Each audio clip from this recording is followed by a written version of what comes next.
Folks, welcome to the Mary Houlihan Show. Today, we're joined by ex-comedian turned tour guide and reluctant TikToker. Follow her on YouTube, Amber Flannery Field. I hope people at home are clapping right now. I think they are. I invited you here because you do something that I really like. Appreciate that. Yeah. Is that you have these TikTok videos where you talk about organizing, and there's a trap of online people going, liberals are like this, leftists are like this, and all. It doesn't help anyone, and it doesn't bring more people in. It doesn't make more people vote. And I feel like you just gently steer people towards here's actual things you can do to help people. I think it's interesting because sometimes I see that world that you're talking about. We're in a world with a lot of political need and a lot of political angst, and people in the way that you have a bad interaction at a Panera Bread, you just kind of tweet oh, Panera Bread's the worst. This is what's wrong with them. They also turn into political, and it's what's happening is a lot of people complaining. And I come from community organizing. Before I was even doing stand-up comedy, I started that in 2012. I went from doing farm worker organizing to doing stand-up comedy. And it's not it is activism, but people have this image in their head of what activist is. And it's very cinematic. Yes. When most organizing, most community activism, most stuff is pretty tedious. And I think it's just it's not immediate or certain in the way that a lot of these performances of politics that people give. What shifts power? That's always the question, right? If you're on stage in comedy, most people would say, if they're good at what they do, is well, what makes people laugh and how can I connect with an audience? If community organizing was an art, I would say it's always a question of what shifts power. And that's kind of hard to talk about online when it comes to community organizing is we feel this angst and powerlessness and we want to address it, but it feels powerful for 2 seconds to kind of complain about things or to fixate on who's failing us. But it's harder to get a bunch of people together in a room. It's harder for us to all agree on what the needs are for the trans community is. What do you think are the most immediate needs? What are the most immediate needs for me? I need food. I'm in poverty, and I'm really big on coalition building. Some people are oh, how can you be, this is not what you asked, but people are, I think sometimes have a question of well, how can I help trans people? Is well, figure out what you need and work on that. Where what works best is people figuring out what they want to work on and what change they want to see in the world, and understanding that they're not Superman and they're not going to change everything. You know what I mean? When I did stand up, I had a degenerate people pleaser streak, and I had a joke where I'd say stand up comedy is supposed to be read ironically, but I go stand up comedy is full of broken, delusional people, but I don't worry because it can save them all. Right? Yes. The person in that story who's the most delusional is the person telling the story. And I think same with organizing is just but right now I'm resting. I mean, if you want to know what my ask is just I need to rest, and I don't need to be going around saving the world. And then, if there was an action item, there's Kathy Hochul's our governor is dragging her ass on signing 3 trans bills. So what are the 3 bills that She's got 3 bills, and I can't remember the numbers of them, but basically, one is a shield law. So a bunch of other states are outlawing transgender affirming care. So this ensures that the doctors can't be if doctors give care to some kid in Tennessee, the law can't go after these people. That's one law. The other one is digital protection law, a law that was passed in New York State that said that apps can't keep track of what periods you're having. Again, in Tennessee, where they have anti-abortion laws, they can't use that as evidence against a woman who gets an abortion. And then the third one is kind of complicated, not as sexy or a little more boring, but it's basically hospitals have to disclose whether or not they give gender affirming care. And Hochul is dragging her feet for 2 of them because Hochul is a little bit more progressive than people give her credit for, but she's politically stupid, so she doesn't know how to advertise it. Sure, She's been really, really good about abortion. Yes. Ahead of most other governors. She's just not a charismatic speaker. No. Yeah. And she's also just doesn't make good decisions. So the shield law, she's probably not signing because she like it's like she forgot to. I could see Okay. that happening. And then the other two are because she is beholden to certain lobbies, so she doesn't want to piss off the hospitals and she doesn't want to piss off tech companies. But like, what they're doing is a pressure campaign right now. It's starting off with phone banks. We were working with the there's like the ACLU, and then there's a thing called NYCLU, which is New York Civil Liberties Union. And we were working with them, and we kind of want to do a pressure campaign where we kept on mounting, where we do like a bunch of phone calls every week. And if they're not responding, then we're going to do like a postcard campaign. And if they don't respond to that, then we're going to buy all of her chickens. That's a horrible, I don't know what that meant, but like I thought that would have been, you know, some sentences don't end well. What do you think about, or do you think about, like some of my trans friends, they're like really annoyed at Gavin Newsom, and Pete Buttigieg also had like an interview where he was like the trans sports issue. And it's like, why are you even bringing this up? Like, who fucking cares? If you, No, you heard. If you were working on the presidential campaign and you had to tell the candidate, here's what you should say about trans stuff, I don't think I would be good at that job.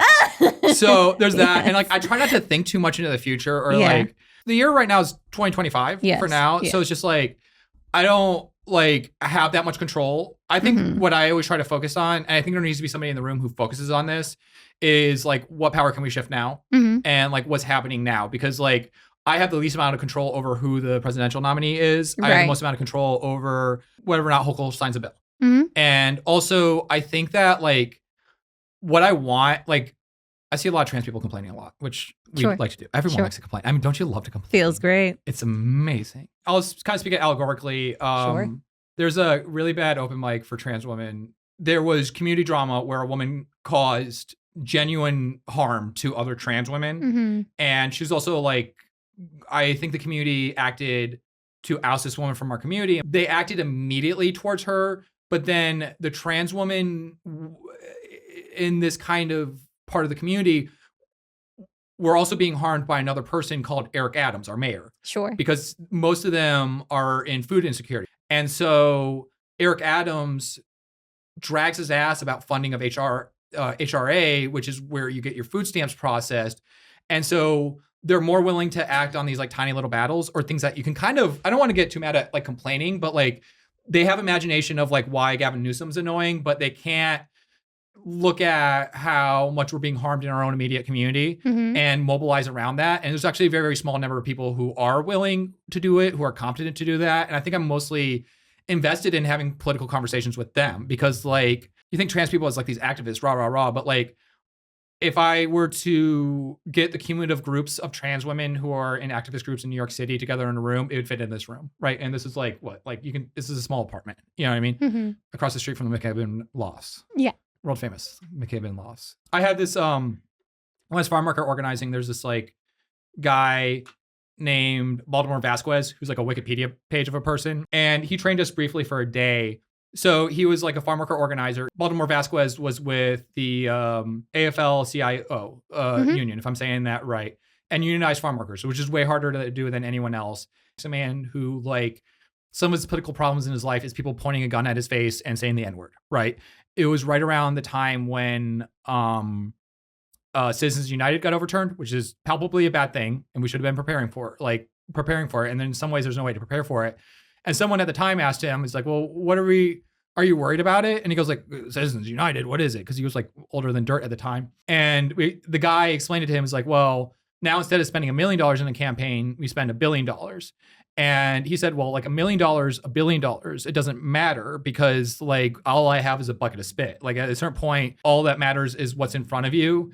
And like, I think intellectually, like that's not comfort for a lot of people if you were looking for reasons to be nervous. But like, I think understanding that this is a man who's had a gun pointed at him while the N-word was being shot towards his direction, and he's calm and he's just trying to focus on what's in front of him, was very infectious. And I think is how I generally look at problems in front of me. Because I mean, we're all going to die one day. We're all going to die. You're going to die because you did something wrong. So you're a Quaker. Yeah. When I was a teenager, I was very pissed at the world. Yes. And my mom said, "Oh, you should go to like a Quaker meeting." You're Jersey, Does that right? sound right? Yeah. Yeah. And there's a lot of Quakers in Jerseys. Yeah, Quakers are interesting. I'm dating a woman right now who like went to a Quaker school, and she can kind of see like what's toxic about, like, we got our own toxicity, but like, Sure. it's just like, well, I deeply love my faith. And I'm there multiple times a week. I do think it's like a nice, if you need to mellow out, I think it's a great institution. And I think like they're focused on like silence in the worship, where everybody just like sitting and just like looking at each other, and people have crushes on each other or making weird eyes at each other. I'm not gonna get into that, but yeah, I know it's not that saucy, but yeah, I don't know. There's drama recently. I don't want to get into it. Their idea is that the light of God's in everybody. So that means like a concession that I can't like start like, grabbing this microphone, and I would never do that to you, but like, of course not. Yeah. But like, I can't start beating the person behind the booth who deserves to be hit several times with like violent weapons. Like, I can't do that to him because of my faith. It means I have to like listen a lot because God's speaking through everybody. I mean, I'm a yapper, but like God speaks through everybody. So if like a homeless guy is screaming in the subway, I have to listen to what words he's communicating to me and like understand it. And I think like that's a practice, and service is really important for us, like serving the community. And I think like I'm in a recent video, I kind of said that like Quakers are never the protagonists of history, but we're always like the side character. Sure, yeah. We're like the guy in the bar is like, all right, what do you want, buddy? You know what I mean? Like, that's how we kind of help people. Churches, including the Quakers, often. Were you like North Jersey's? Like, yeah. Oh, okay. Yeah. Often forefront of civil rights movements. But nobody likes churches because of child sex abuse scandals. And also they're boring, and nobody likes boring things. Yeah.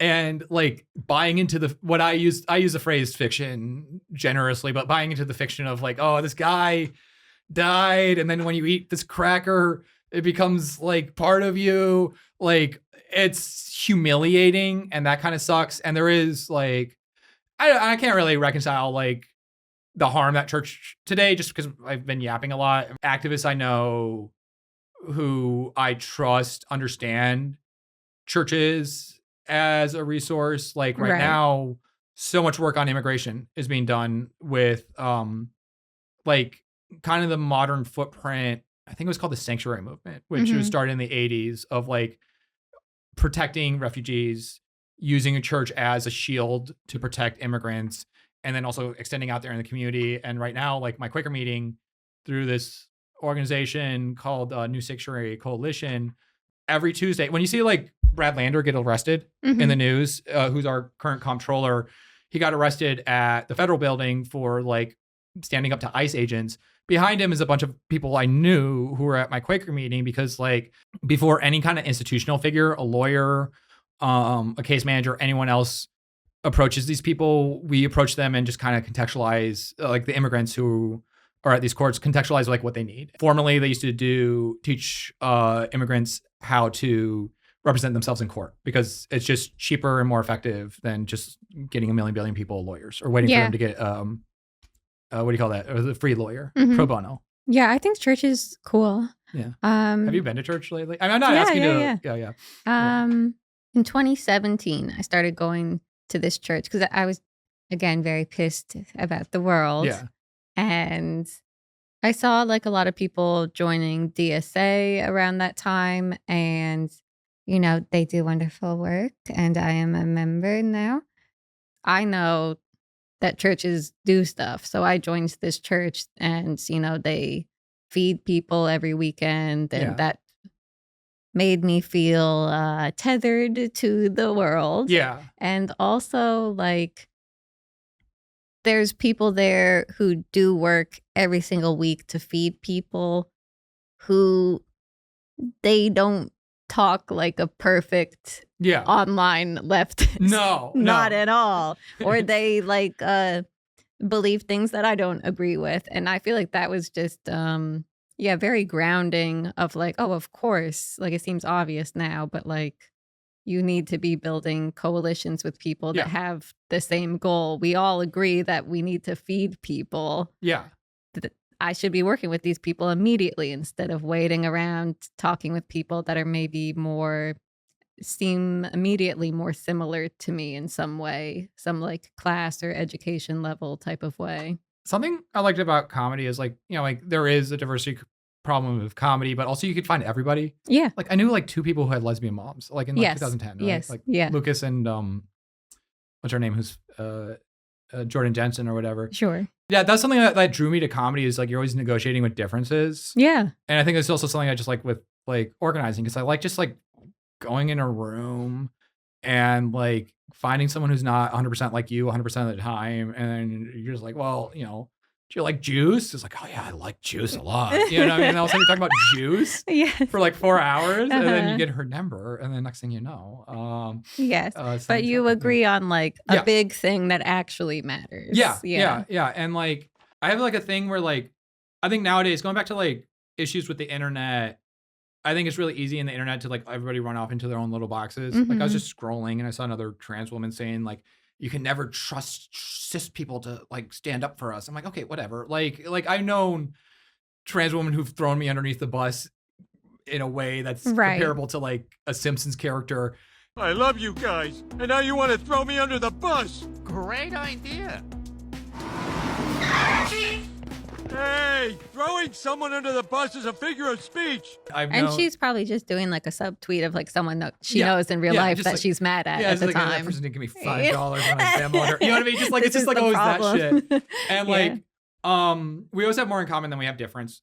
I've like started as a closeted trans woman who was like in denial. Mhm. I started doing farm worker organizing, and I think something weird that's hard to describe about the trans experience. And I'm not too much about like, oh, here's a tour guide of trans shit.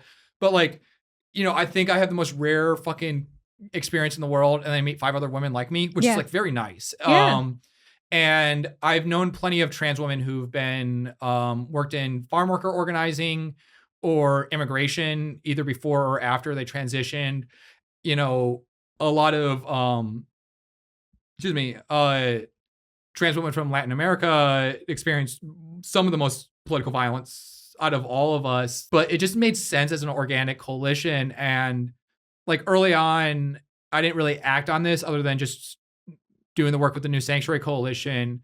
But it kind of made sense for me for like, oh, a trans immigrant coalition makes sense because like Trump's signing documents, and from one document to another, he's attacking the same institutions that provide us care. So like a hospital, and the structures of a hospital will capitulate to Trump over trans shit and over immigrant shit. So if there's like a coalition that's antagonistic towards hospitals, taking people out of beds and just shoving them or something like that, not really, but like that is like attacking the structures of hospitals so that they can't do that, like that would actually benefit us, and also doubles our numbers because like there are about like 5 trans people in the world. I think like there's not a lot of us, right? And yeah. so like we have to have coalition building, and Mhm. it's also like, I mean, it's a lot to ask people to kind of stomach weird microaggression-y shit, but like I don't know, I microaggression myself every time I look in the mirror, right? I don't Sure. know. Yeah, it's just like I got a bigot in my mirror,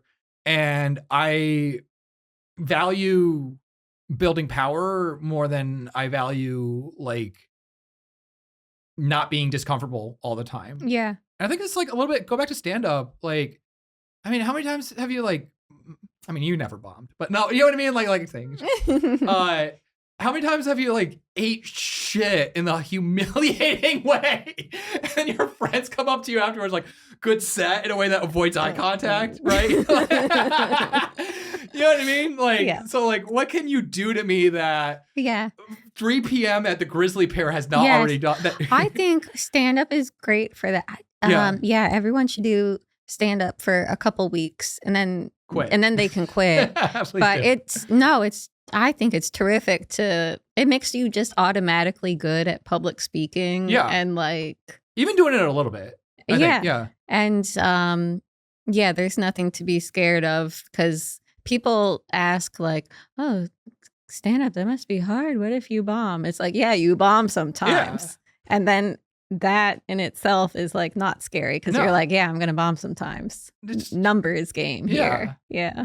A bunch of Frank Terranova stares at you judgmentally. Gosh. I'm sorry. He's probably dead now, right? Or in I jail. don't know where he is. I don't know. He's like greaseball Italian, right? I don't know how to describe He him. was a man who, so I was like 23 when I started stand-up. He was 46, I think. And he would book these shows at the Grizzly Pear, which is like a bar back room, like near the Comedy Cellar. And every single show that I did, I was like the token white person. Yeah. And they were really fun shows. He's good at booking. Yeah. And he was like, he made me laugh. He's a good joke writer. Yeah. He was just like old Italian racist. Yes. And he like, was a little bit racist. greaseball, like gold chain. And Yes. Frank Terranova was a fake name. Yes, he had like a Polish name, actually. Yeah. Really? Yeah, I think so. Oh my God. Yeah.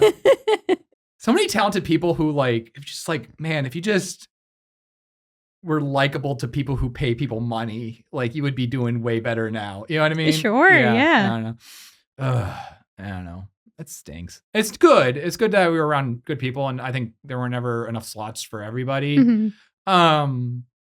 It was kind of cool. It's also like people aren't entitled to like achieve their dreams. Sure, yeah. But also just like I had like one night where it was like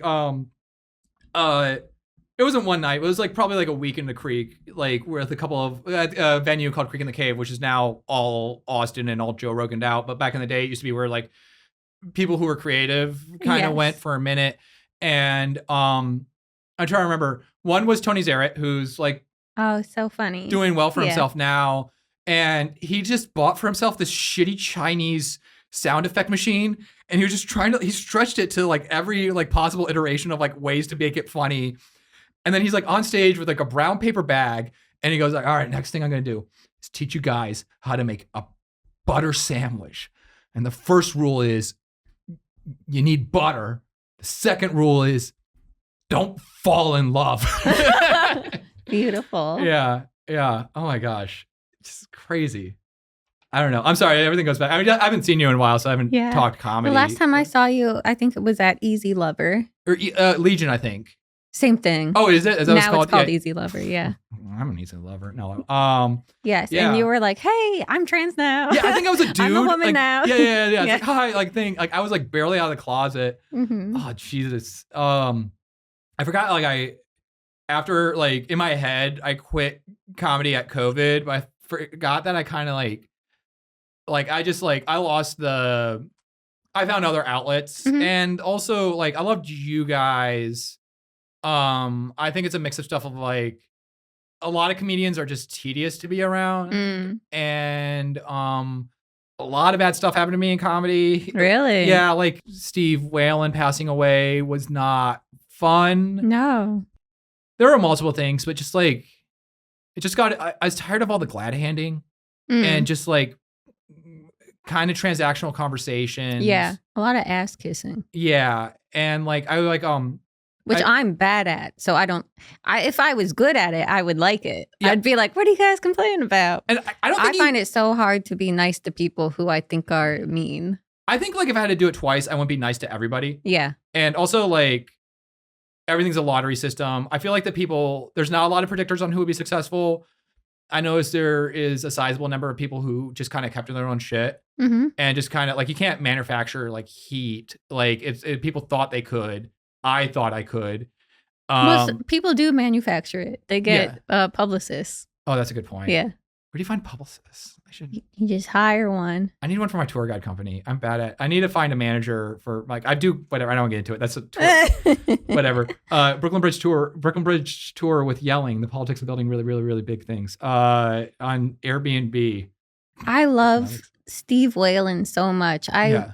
It's something I think about sometimes is producing a documentary about him. That would be And then- worthy. Yeah, I think so. But then I'm like, oh, that's a lot of work. I'll do that later. What'd you write today? Also, there's so much footage of him. Exactly. Steve Whalen. I would describe it. I don't know. You were closer to him. Yes. But I would describe him as like a Catskills style comedian who was basically like, his like a Big fat guy. jolly, which is rude to say, And like he had just enough shit in the sugar because like he wasn't a pushover really. I don't think because like there's like a tweet that I think every time I think of Steve Allen, like the third thing I think about is this tweet that this other comic we know named Patrick Hasty posted, I think after he died, which was like, Steve Allen was on stage and giving these like old style comedy bits.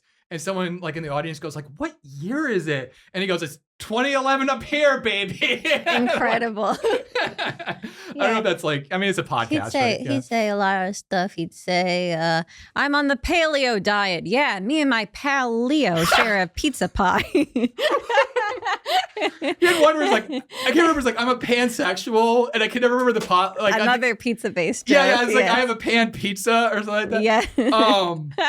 But now everybody can be seen, but like I think it's just everybody's still dancing for the algorithm. Yes. Well, okay. I have many thoughts on this. I want to hear yours. So you've alluded a couple times to like my crew that I would hang out with. My crew that I would hang out with.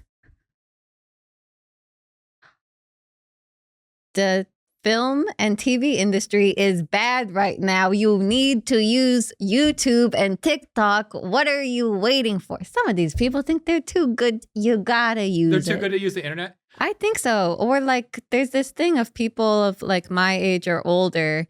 They see people who like blew up on TikTok, who like never did stand up or whatever. And so they're like, oh, what am I? One of these TikTok? And it's like, you're funny. You would do good at it. Why don't you just put stuff on there? And that drives me crazy. Well, when it's coupled with like an attitude of like, I'm never booked. I wish I was more successful. Then I'm like, hello, put your stuff out.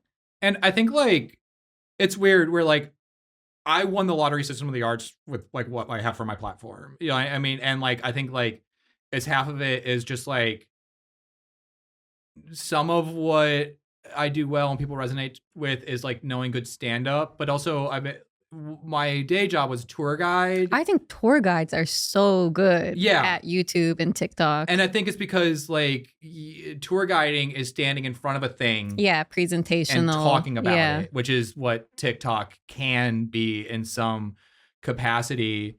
And there's some people who I think are like amazingly talented who will have like a thing that I know is inherently funny. I know where it's coming from, but they just don't know how to like package it for that format. What's going in the audience? Like quite a few people. And I talked to like a guy who we kind of horse traded where I asked him about the history of like ballroom culture, which is like Black trans and queer like culture. I'm just doing voguing in the worst way. This is it. I'm doing voguing. I don't go to balls. I already have to myself. Thank you.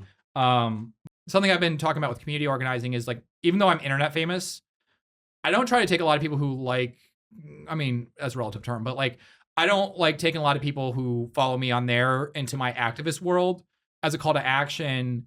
I'll have it every now and then, but also like, I have to deal with people who are like scrolling all the time, who are the dumbest people in the world. My audience are idiots and I don't respect them.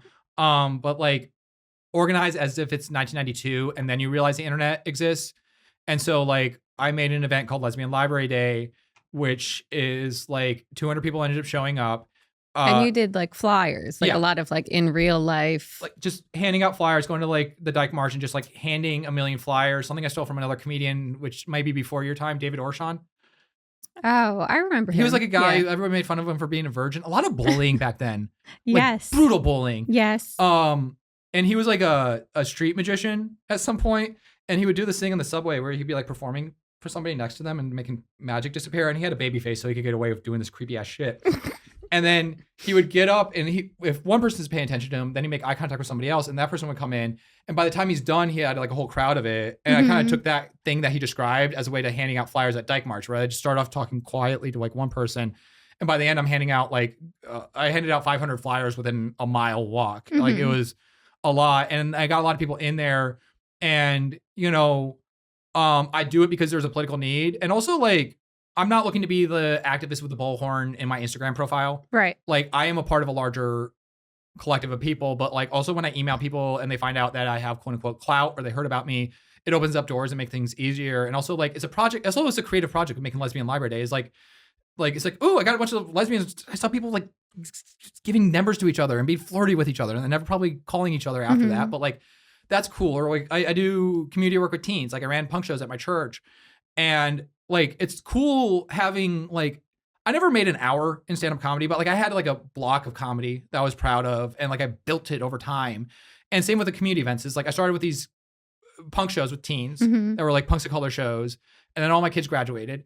And then now, like I was like, well, what am I gonna do now? Lesbian Library Day, and that builds to that. And like, it's not like, oh, check me out. I'm like, it's kind of the reverse of how other people do it. It's just like, ooh, I'm going to leverage being an activist, become famous, when like I kind of like want to leverage this thing I find very shallow, which is internet shame, to like get people to make these fun little events. If we're in the apocalypse, if we're all gonna die, I think my two strong asks is like, think of how art is activism and not like makes you an activist, but like how art moves people politically. And I also like, the second thing is just like, well, like if you're gonna die tomorrow and you can just make any art, if we're all gonna be forgotten, right? Like Conan O'Brien talks about how like Cary Grant was the most famous guy in the world. Can you name 3 Cary Grant movies unless you're a nerd, right? I can't. You know what I mean? And like, we're all gonna be forgotten in our times. And I think like I do like having impact on people. You know what I mean? And like the other day, someone like made a TikTok. I was like, I came out of the closet because of you, but I found her annoying, so I just like, it's like block. Like, you owe me. That's so I funny. Go through your shit. I didn't give me $5. Brick. I don't know. I don't. That's a rude thing to say about a trans woman. Yeah, I don't know. I think there needs to be more exposure to certain people in the country to trans people. Yeah. Because they don't know trans people. Yeah. So they believe whatever their like idiot uncle says, right? If you know a trans person, I've met a trans person, your chances of being bigoted against them goes down by 90%.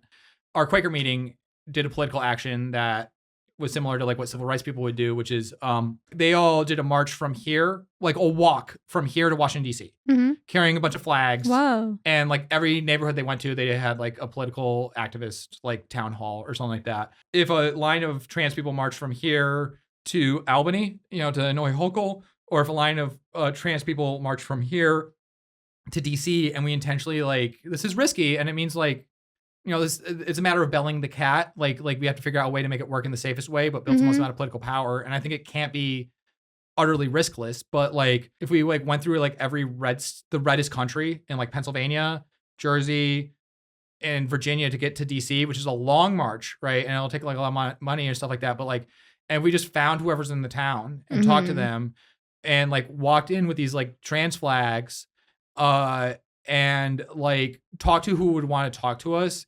Like, even if it doesn't change anybody's mind, even if people like are like upset about us, but they still have to reconcile with their humanity. Like when I first transitioned as a tour guide, but then I'd be walking around in this like super public areas of like Times Square, everybody's looking at me. I didn't have control over how they thought about me. I didn't have control over, what they did to me, including like, respectfully, it just happens. People would spit at me, call me faggot, et cetera, et cetera. I did have control over not I'm seen, and that to reconcile with my humanity. And I think like, that's what I kind of want more with the trans community is like, a lot of us retreat to the internet as a thing of political power.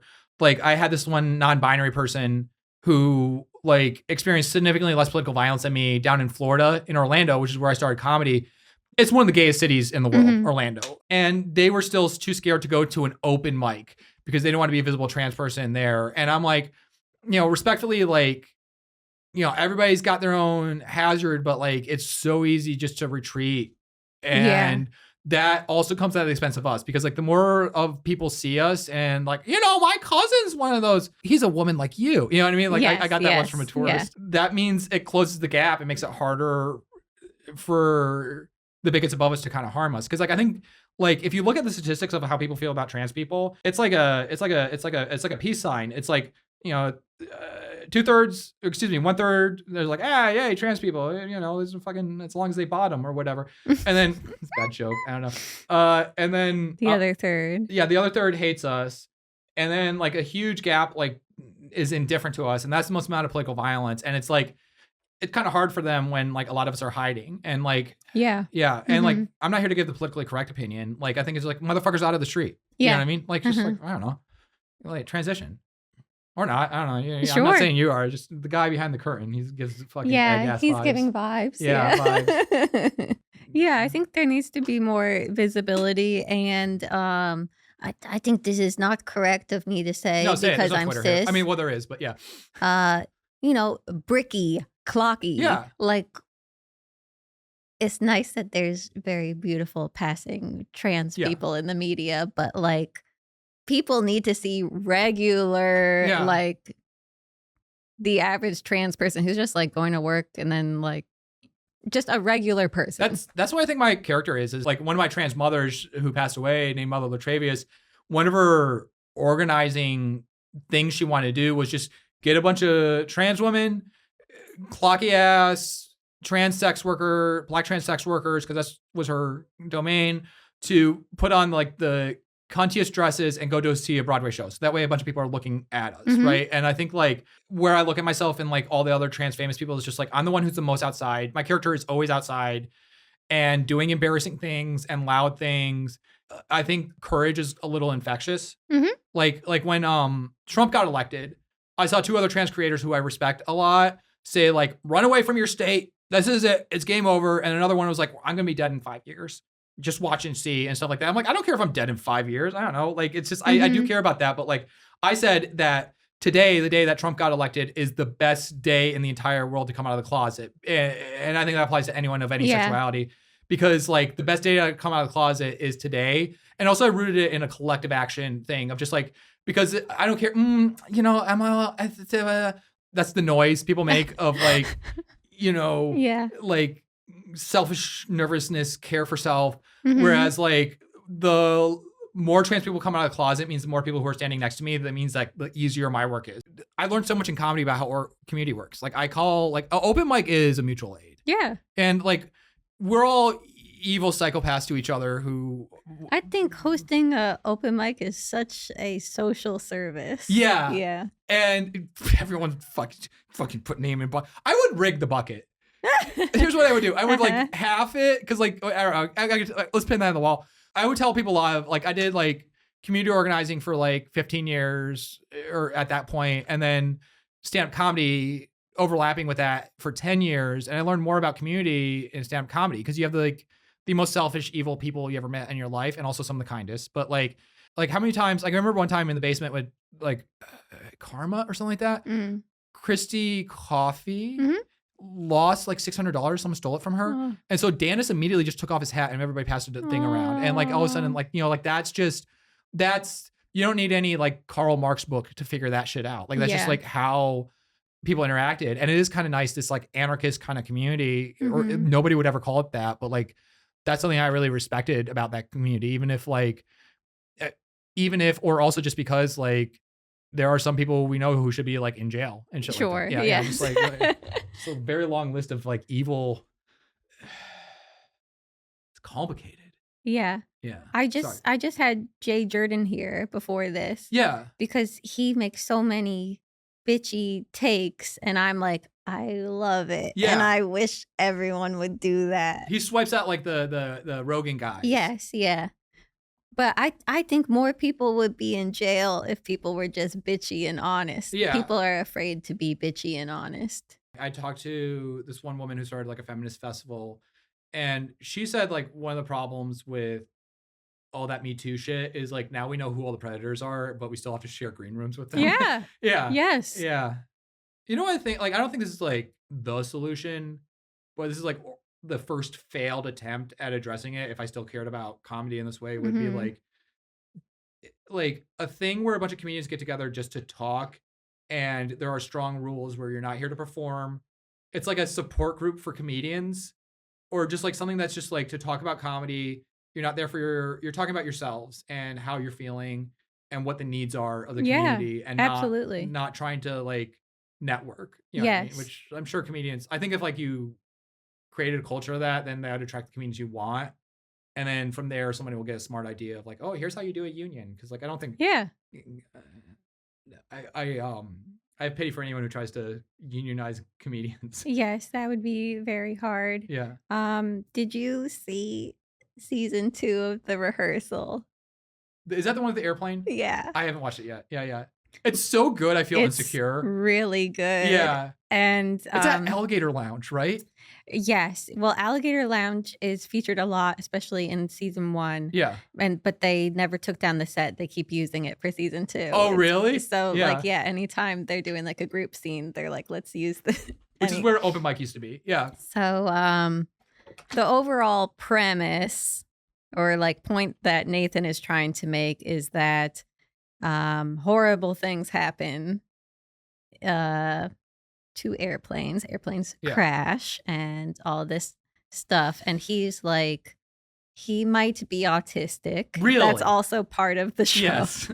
And I know the twist. Yeah, but and keep so going. Yeah. he has been studying plane crashes. He's obsessed with plane crashes. Yeah. And he reads like the flight logs, and he has found that in all of these crashes there were severe communication problems between the co-pilots.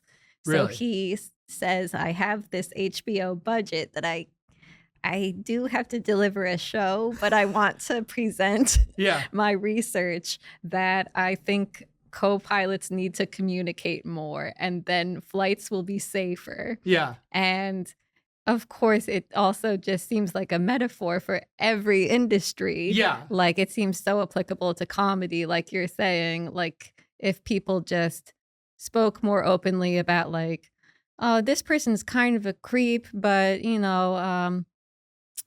what do we do about it when we have to Yeah. share a green room? Like, what do you do? Here's what I That'd do. be amazing. Yeah. Yeah. And it's not my horse anymore. And I Yeah. don't know. I wouldn't mind if people. And I feel like there's so much stuff like that in comedy of like people screwing each other over, not paying each other. Yeah. There's so much stuff like that then people are like keeping it a secret Also, because people like overstating harm. You know what I Yeah. mean? Or like also. yes, yeah. Also, how many people have you thought hated you for years because they looked at you funny?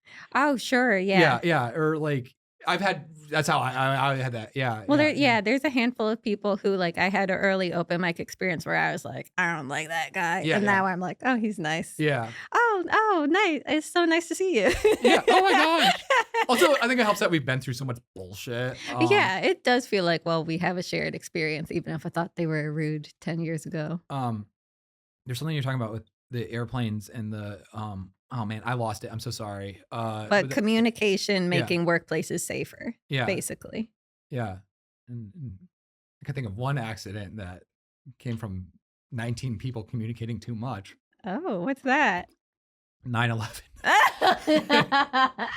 Walks right into that one. You know, it's my job to tell people Mm-mm. about 9/11 as a tour guide. Yeah.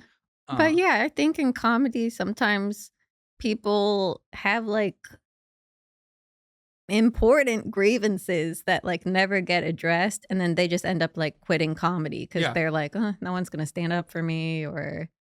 And if we had these little chats where people could just talk openly and even just express like, oh, that sucks, I'm sorry, I don't want you to feel like I'm not standing up for you. Yeah. Yeah.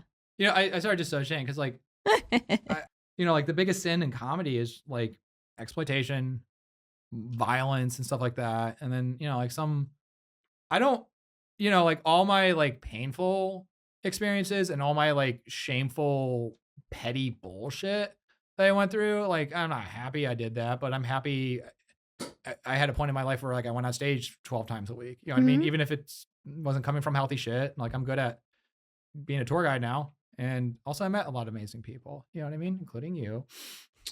We're out of time. Do you have any final thoughts I for the don't pod? know. I think you had a lot of good thoughts. Thank you. Follow me on YouTube. I'm trying to do a video essay. The first long one I want to have come out is on the Capitol insurrection, how mass media affects terrorism and how terrorism affects mass media. That's Amber Flannery Field Essays, aka America's Comic. Also, you can book my Brooklyn Bridge tour with yelling, the politics of building really, really, really big things on Airbnb. I'm on TikTok, but I hate the app. I don't know. I post, I do good essays on there. DM me, hit me up. Anyone, if you're a single mom, mom for moms. You got to date. Oh, Yeah, yeah. I like dating other moms. You Yeah. just get it, you know? Well, the step parent fantasy, who hasn't had I that? mean, who has not? Also, dating moms, they're not big on like mom dynamics popping up in the bedroom in either direction. I'm a mom. This makes more sense. I have a kid who I gave up for adoption. I have so much lore. Yeah. It's just never ends. So I don't know. Thank you for coming on my show. You're welcome. Yeah.